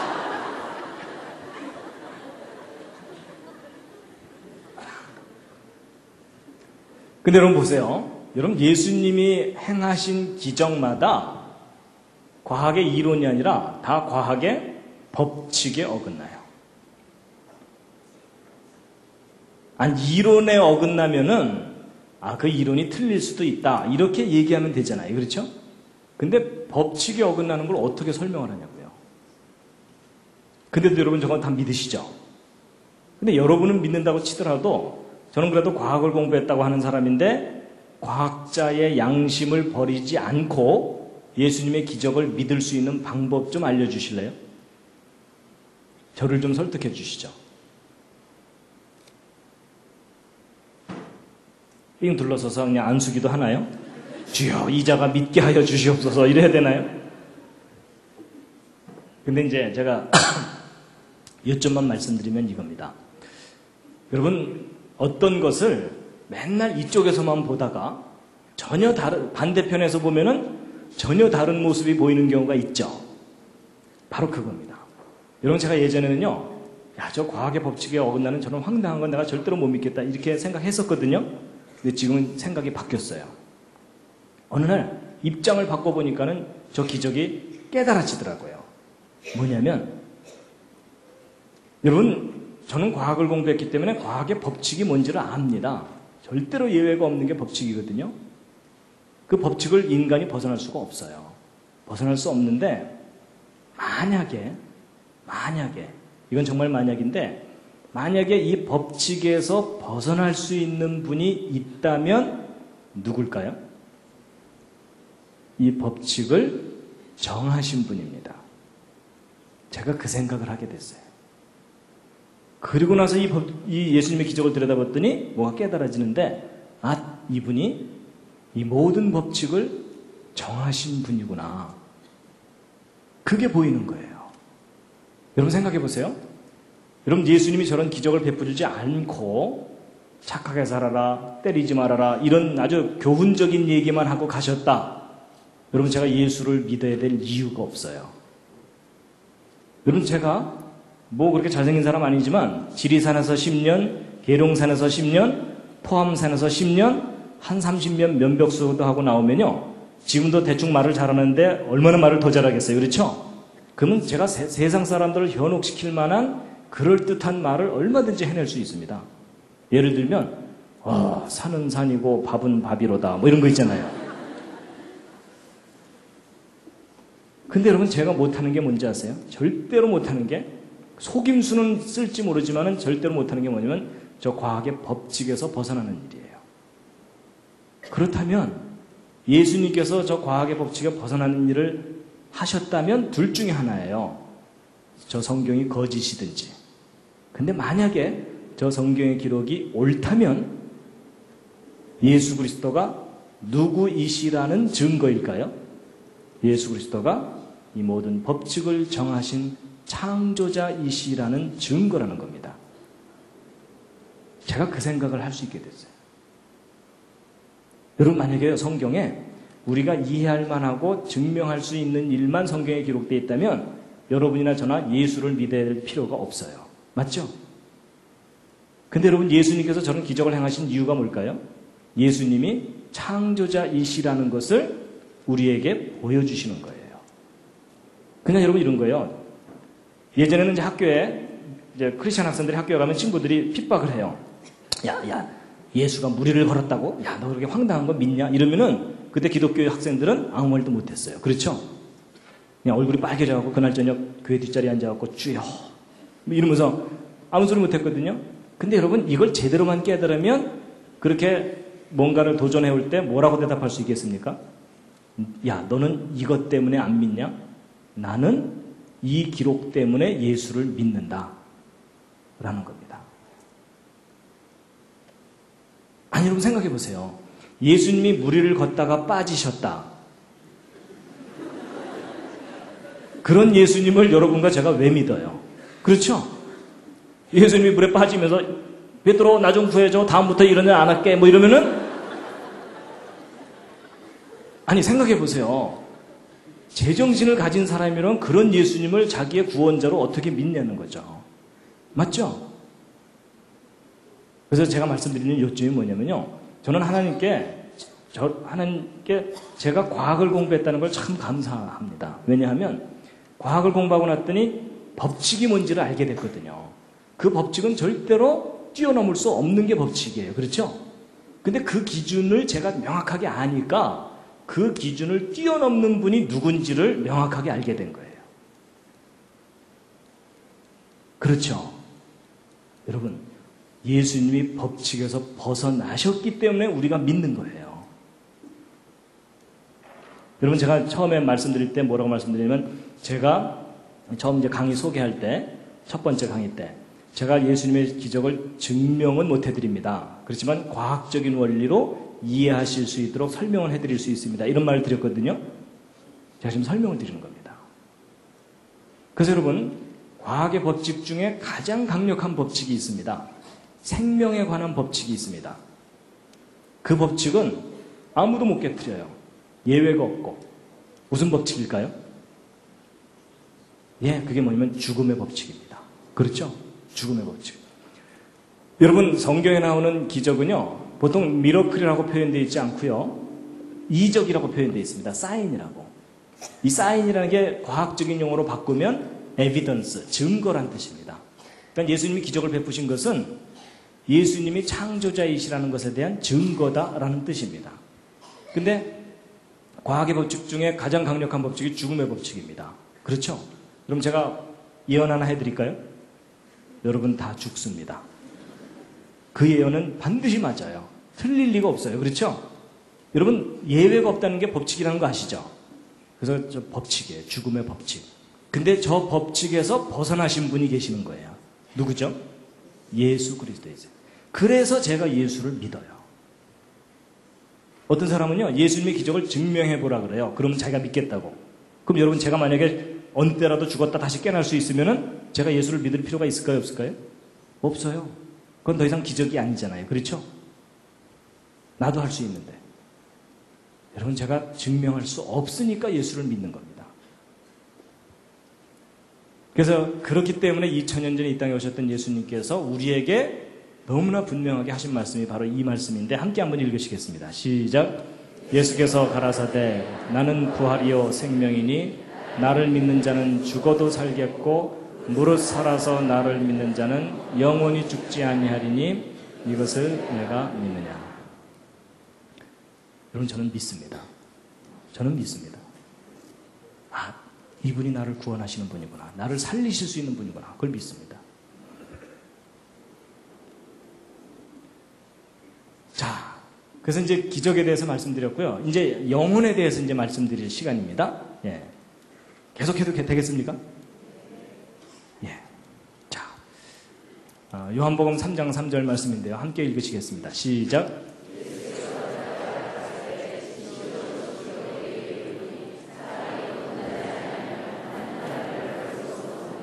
예, 사람이 두 번 태어나지 아니하면 하나님 나라를 볼 수 없다는 말은 천국을 못 간다는 겁니다. 그렇죠? 근데 여러분 저 말씀은요, 천국을 정말 가고 싶은 사람에게 해당되는 말씀입니다. 그죠? 가고 싶지 않은 사람한테는 천국 가자고 해도 안 가니까요. 그렇죠? 예. 근데 이제 여러분 이런 겁니다. 그 믿지 않던 사람이 예수 믿으면 구원을 받고 천국 갑니다. 이래갖고 이제 교회를 다녀요. 근데 교회를 다니다 보면 이상한 얘기를 또 하나 들어요. 그게 뭐냐면 바로 저거예요. 무슨 얘기냐면 당신 거듭나셨습니까? 이런 거예요. 그러면 헷갈려요. 그렇죠? 아니 예수 믿으면 천당 가는 줄 알았더니 뭐 하나가 더 있네 이러면서 그렇죠? 자, 여러분, 겉으로 대답 안 하셔도 됩니다. 마음으로 한번 대답해 보세요. 여러분, 거듭나셨습니까? 아니, 대답 안 하셔도 돼요. 근데 마음으로 한번 해보세요. 근데 여러분 보세요. 저도 이 질문 때문에 고민을 참 많이 했어요. 저 거듭난다는 게 정확하게 뭔지를 알아야 거듭났는지 아닌지를 대답하잖아요. 근데 여러분, 거듭난 게 뭔지를 여러분 정확하게 아세요? 이게 쉽지 않습니다. 그렇죠? 마음이 새로워지는 건가? 여러분, 마음이 새로워지는 게 거듭나는 거라면 저는 70번도 더 거듭났어요. 살다 보면 갑자기 기분 좋아질 때 있잖아요. 그렇죠? 그건 아니잖아요. 그렇죠? 그래서 이제 제가 이 거듭남에 대해서 저도 고민하다가, 아, 이게 거듭난다는 얘기구나 라는 것을 제가 나름대로 깨달은 게 있는데요. 여러분, 제가 지금부터 말씀드리는 것은 정답은 아닐 수도 있습니다. 그렇지만 여러분들의 생각에 도움은 되실 겁니다. 거듭남의 비밀입니다. 조직의 비밀을 이제 알려드리는 겁니다. 자, 이 거듭남에 관한 이야기가 나온 배경이 있는데요. 일단 함께 읽으시겠습니다. 시작.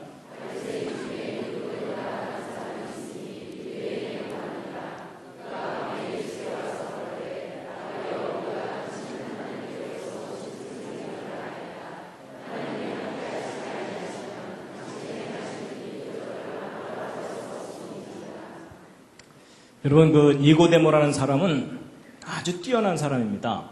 바리새인이라는 말은 종교적으로 거의 빈틈이 없는 사람이다 라고 말할 정도입니다. 그 다음에 유대인의 관원이라는 얘기는 세상적으로 출세한 거예요. 그렇죠? 그러면 종교적으로도 세상적으로 다 출세했으니까 우리가 부러워할 만한 모델이 되는 사람이라고 볼 수 있어요. 근데 그 사람이 밤에 예수님께 와갖고 선생님 참 훌륭한 일을 많이 하십니다 이런 얘기를 했거든요. 근데 거기에 대해서 예수님께서요, 거기에 대해서는 대꾸도 안 하시고 아주 본질적인 얘기를 그냥 하십니다. 여러분, 예수님께서 이렇게 말씀하시는 걸 보면요, 약하고 좀 일반 대중들한테는 자세하게 차근차근 얘기해 주시는데 좀 잘난 사람만 만나면 아주 본질적인 얘기를 그냥 해버리십니다. 그렇죠? 그러면서 이제 예수님께서 하신 말씀인데 함께 읽으시겠습니다. 시작. 예수께서 대답하여 가라사대 진실로 진실로 내게 이르노니 사람이 거듭나지 아니하면 하나님 나라를 볼 수 없느니라. 니고데모가 가로되 사람이 늙으면 어떻게 날 수 있삼나이까? 두 번째 모태에 들어갔다가 날 수 있삼나이까? 여러분, 예수님께서 네가 두 번 태어나지 않으면 천국을 못 간다 이랬죠? 니고데모가 이제 천국은 가고 싶으니까. 그래갖고 니고데모가 말하기를 뭐라고 말했어요? 일단 니고데모가 알아들었습니까? 못 알아들었습니까? 못 알아들었어요. 그래서 뭐라 그랬냐면 제가 어머니 뱃속을 다시 들어갔다 나와야 되나요? 이랬죠?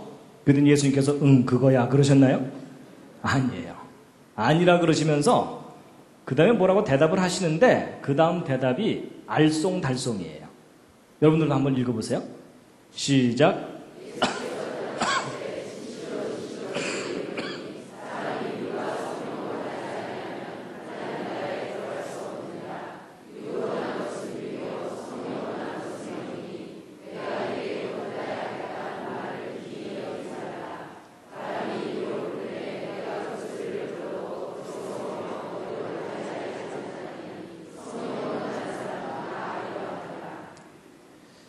여러분, 저 예수님 하신 말씀 읽으시면서 그냥 뜻이 선명하게 깨달아지시는 분, 아니 있을 수도 있습니다. 그렇지만 일반 사람들은 대부분 다 저게 무슨 말인지 혼동이 돼요. 그렇죠? 예수님도 보세요. 내가 내게 거듭나야 하겠다는 하는 말을 이상하게 여기지 말라 이러셨죠? 이상하게 말씀해 놓으시고 나서 이상하게 여기지 말라 그러세요. 그렇죠? 예. 근데 이제 그것에 대해서 또 읽겠습니다. 시작.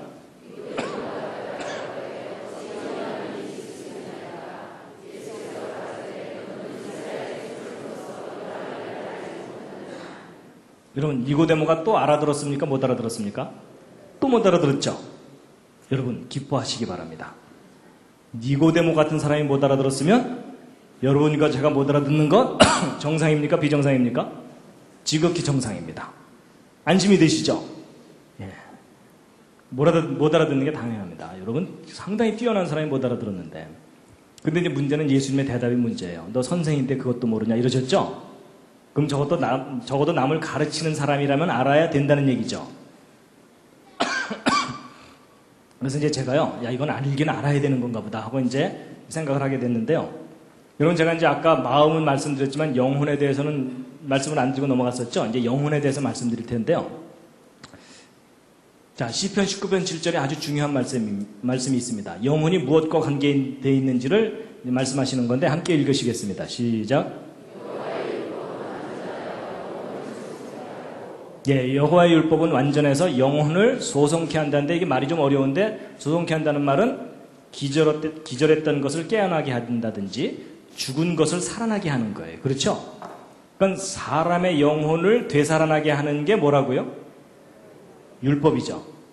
그럼 여러분 일단 사람의 영혼이 무엇과 관계에 있다는 거냐면 율법과 관계에 있다는 얘기입니다. 그렇죠? 예. 자, 여러분 이제 지금부터요. 옆에 앉은 분 마음을 읽는 방법을 알려드리겠습니다. 하지 말까요? 마음이 읽힐까봐 두려우시나요? 여러분, 사람의 마음이 눈에 안 보인다 그랬죠? 근데 사람의 마음을 읽을 수 있는 방법이 있습니다. 자, 알려드릴게요. 원칙대로만 하시면 됩니다. 첫 번째 원칙이 뭐냐면요. 차원이 같아야 돼요. 무슨 얘기냐? 여러분, 길이를 재려면 자로 재고 무게를 재려면 저울로 재죠.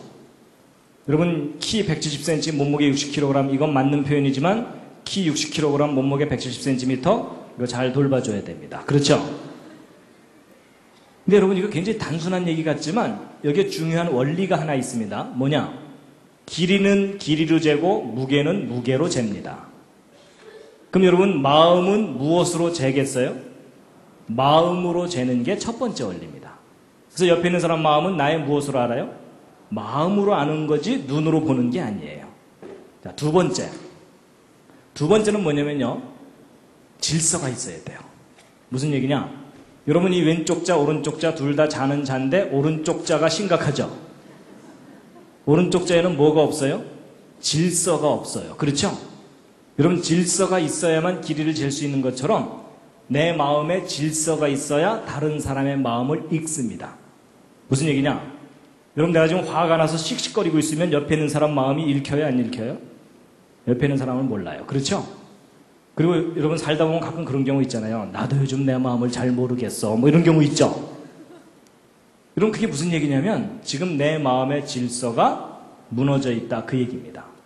그러니까 나 자신도 모르고 다른 사람 마음은 더더구나 헤아리지 못하고. 맞죠?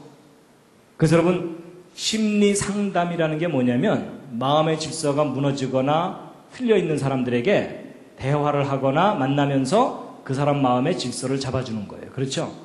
그래서 그럼 내가 마음이 차분하게 가라앉아 있으면 다른 사람의 마음이 하나둘 읽히기 시작해요. 그렇죠? 저 사람 좀 슬프구나? 지금 얼굴은 웃고 있지만 뭔가 근심이 있구나. 이런 걸 읽잖아요. 그렇죠? 예. 세 번째가 이제 중요합니다. 보통 여기까지는 일반적으로 잘 생각하는데 세 번째가 중요한데 그게 뭐냐면 표준 질서입니다. 표준. 여러분 잘 보세요. 이 위에 자나 밑에 자나 둘 다 질서가 있는데 이 위쪽 자가 표준이면 밑에 자는 짝퉁이에요. 그렇죠? 여러분, 이 밑에 있는 자를 갖고 평생 길이를 재봤자 다 틀린다는 거 아시죠? 예를 들어 제가 이 앞에 앉은 분 얼굴 크기를 재야 되는데 이걸로 재야 되는데 여기 눈금이 없잖아요. 그래서 제가 이제 여기다 눈금을 딱 그리는 겁니다. 정확하게 세 칸을 정확하게 나눴어요. 근데 문제는 제가 여기다가 1m, 2m, 3m 이런 다음에 이 앞에 앉은 분 얼굴 크기를 재봤더니 3m가 넘어. 뭔가 잘못된 거 아시겠죠?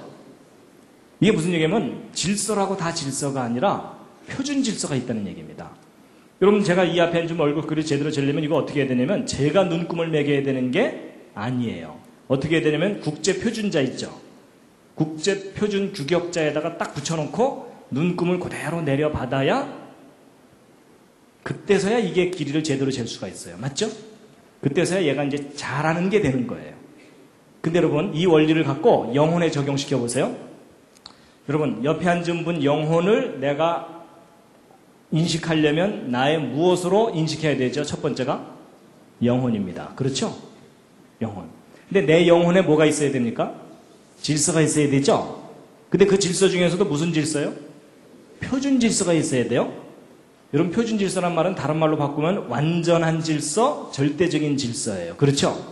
그럼 여러분 이 생각을 정리하고 난 다음에 시편 19편 7절을 다시 읽으면 눈에 탁 띄는 글자가 하나 있어요.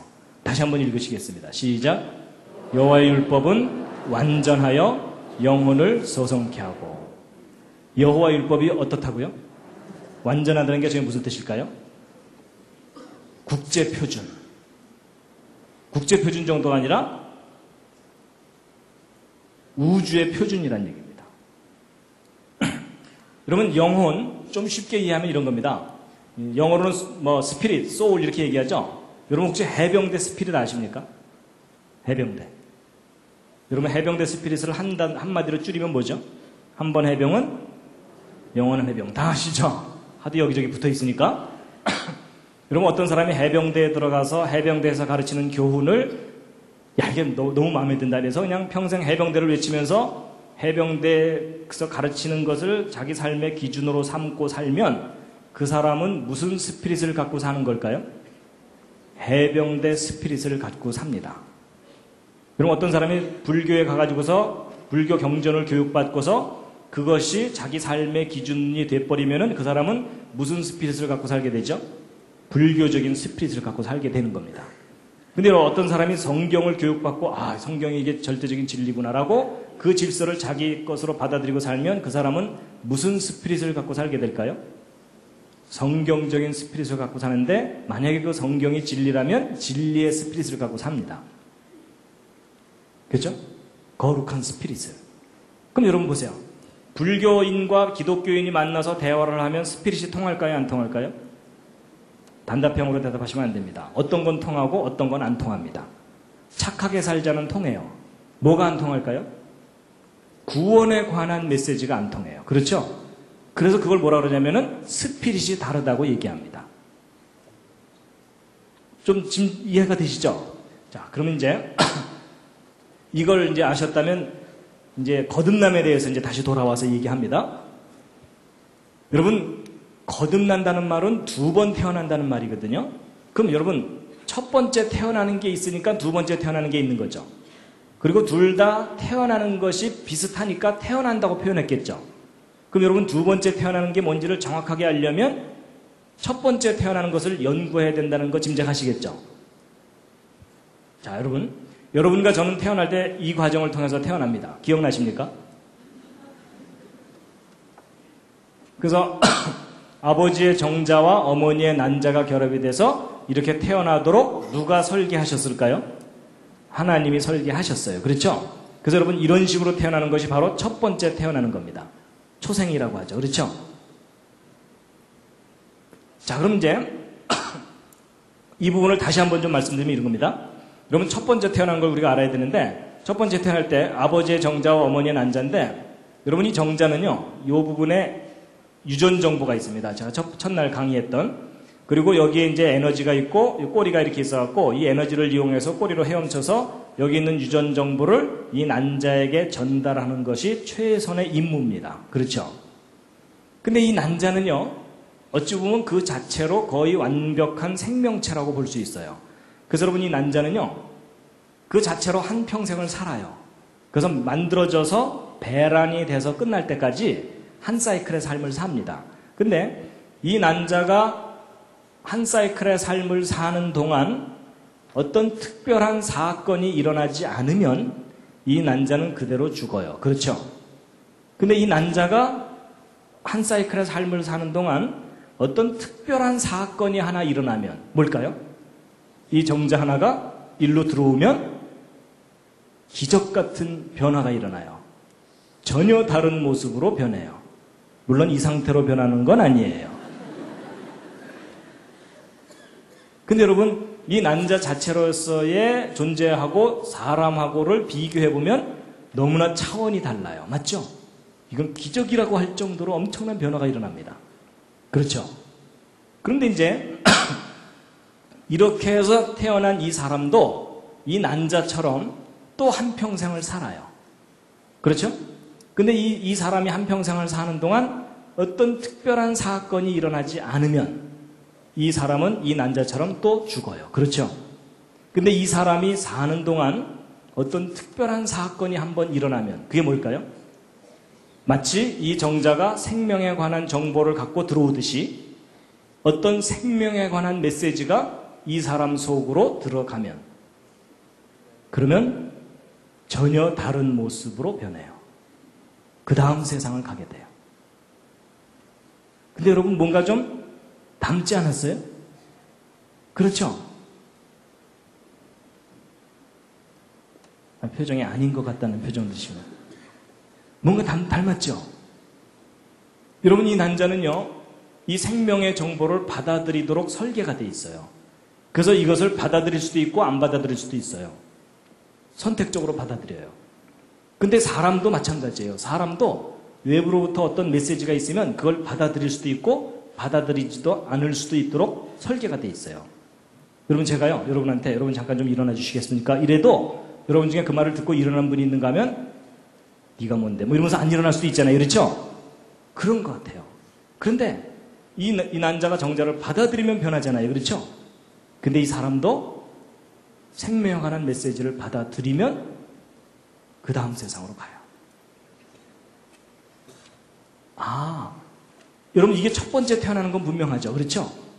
그렇다면 우리 인간에게 필요한 것은 외부로부터 생명에 관한 메시지가 내 속으로 들어와야 가는 거구나. 여러분 이 난자가 그 자체로 일로 못 가는 거 아시죠? 이게 일로 들어와야만 가죠. 사람도 마찬가지예요. 태어났다고 해서 그냥 천국 가는 게 아니라 바깥에서 뭔가 들어와야 돼요. 근데 이걸 받아들여야 가요. 그래서 제가 이렇게 살기로 했어요.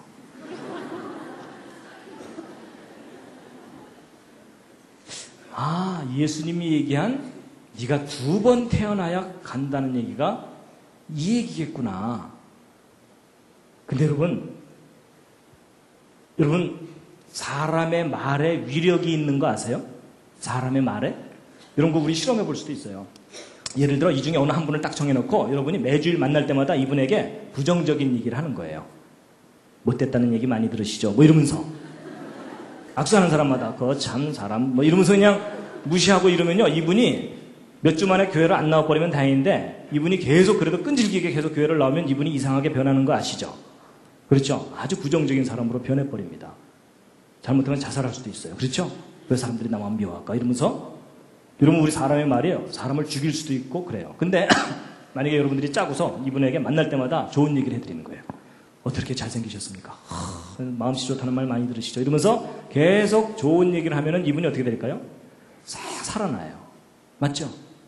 그리고 여러분 어떤 사람이 지나가는 스치는 소리를 한마디 탁 했는데 그게 마음에 딱 걸려갖고서 그냥 삶을 포기하는 그런 경우도 있잖아요. 그렇죠? 여러분 사람의 말도 위력이 있을진데 거룩하신 하나님의 그 말씀이 사람의 영혼을 살리고 죽이는 위력이 있지 않느냐 하는 얘기라는 겁니다.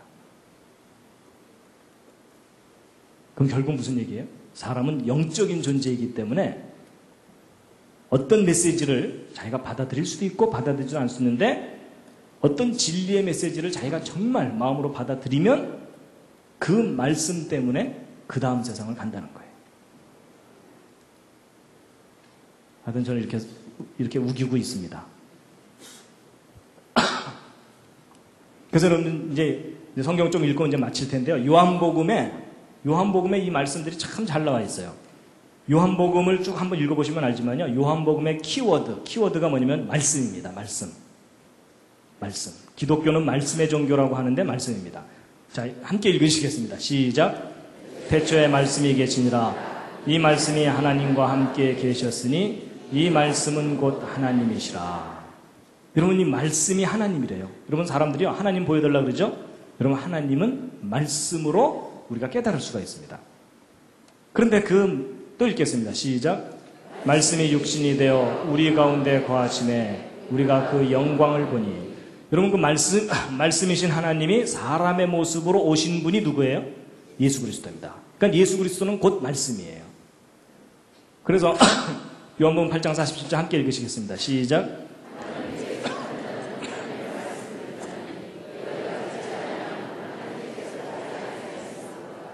여러분 하나님께서 아주 중요한 기준을 얘기하십니다. 하나님께 속한 사람은 하나님의 뭘 듣는다고요? 말씀을 듣는다는 겁니다. 이게 교회를 나온다, 헌금 많이 한다 그 얘기가 아닙니다. 가장 기독교의 핵심은 말씀입니다. 눈에도 보이지 않는 그 말씀을 내가 받아들이느냐 아니냐 그겁니다. 그래서 거듭 나옵니다. 시작. 그 말씀이 너희 속에 거하지 아니하니 이는 그의 보내신 자를 믿지 아니함이니라.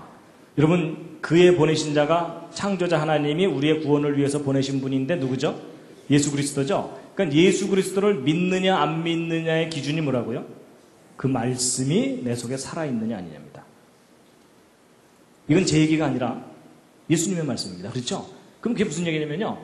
여러분 평생 동안 교회에 그렇게 충성을 하는데도 예수를 안 믿을 수도 있어요.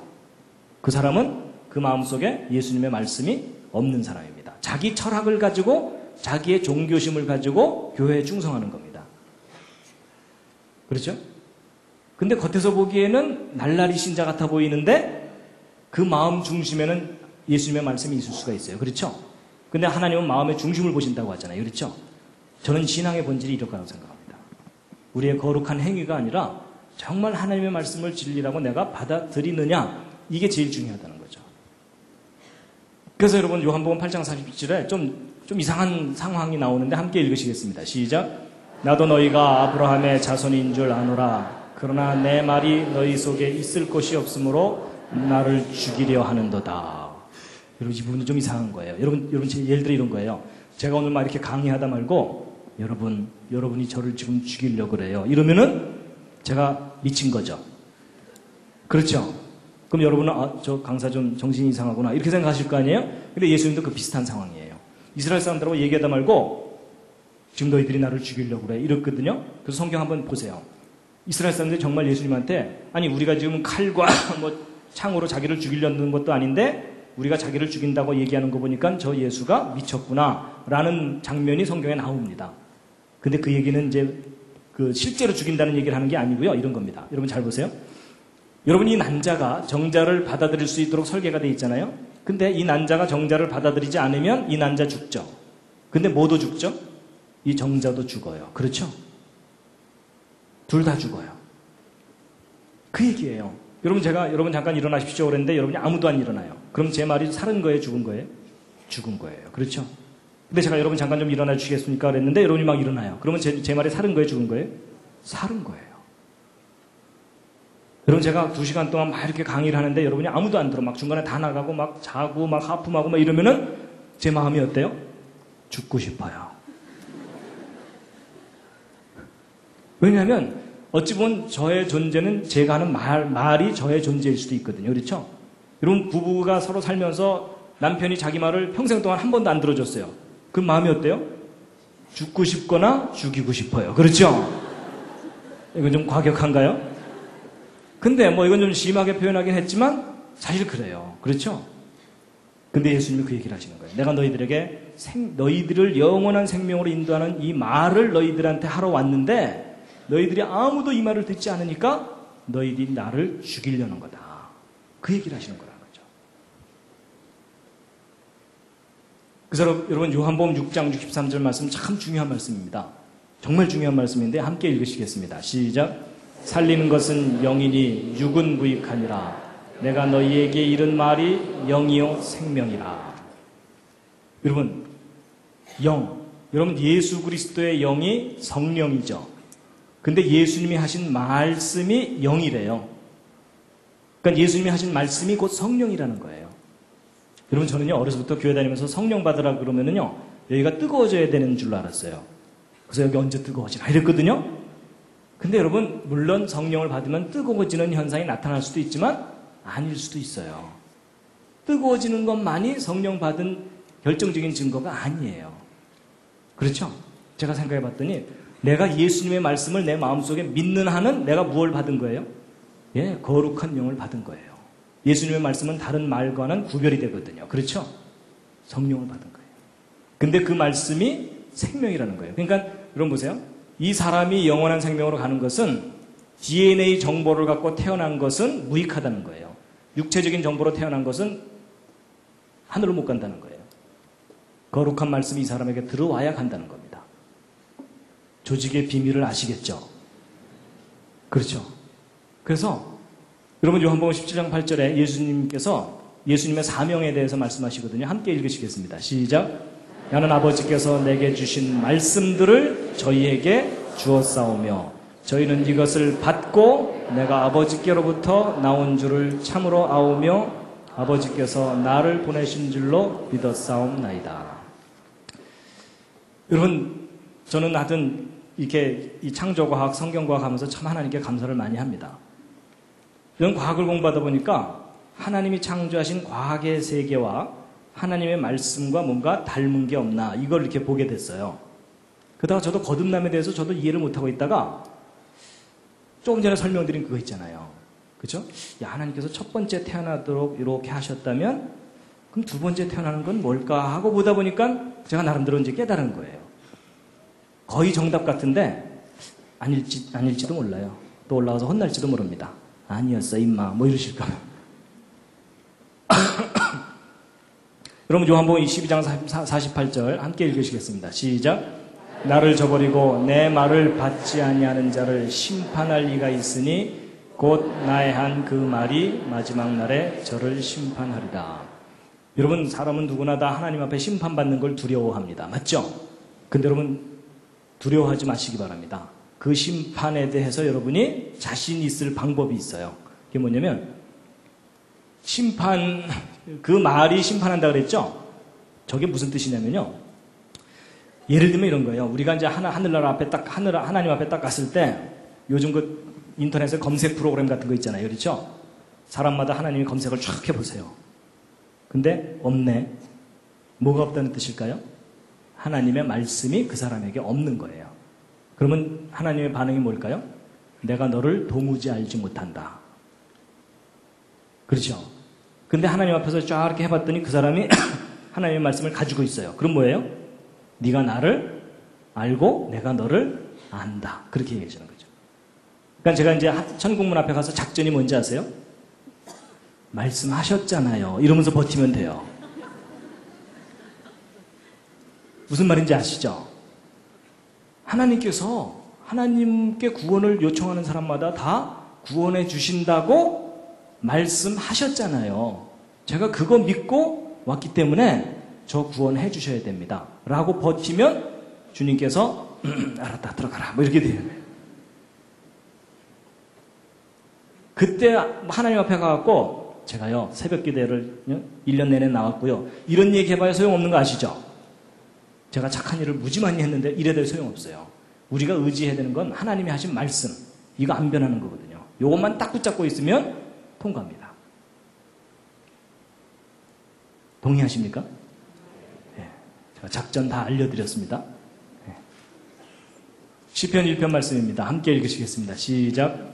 복 있는 사람은 악인의 꾀를 쫓지 아니하며 죄인의 길에 서지 아니하며 오만한 자의 자리에 앉지 아니하고 오직 여호와의 율법을 즐거워하여 그 율법을 주야로 묵상하는 자로다.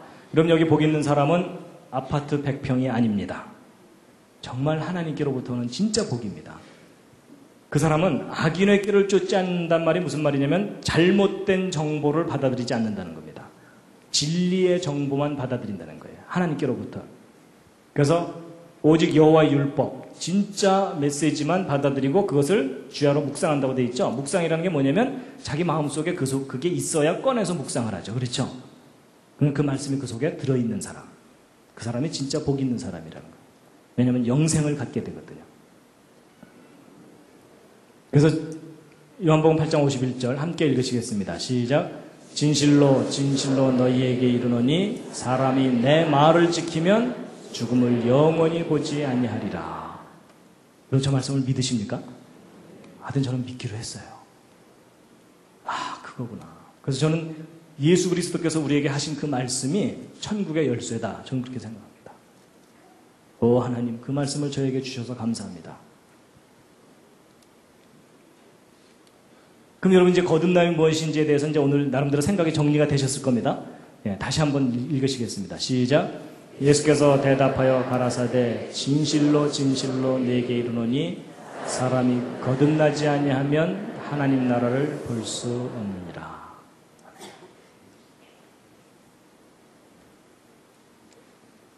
마지막 꽃다발입니다.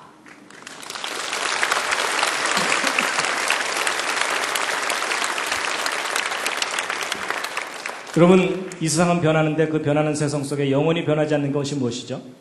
하나님의 말씀입니다. 우리를 영원하게 살리는 말씀이고요.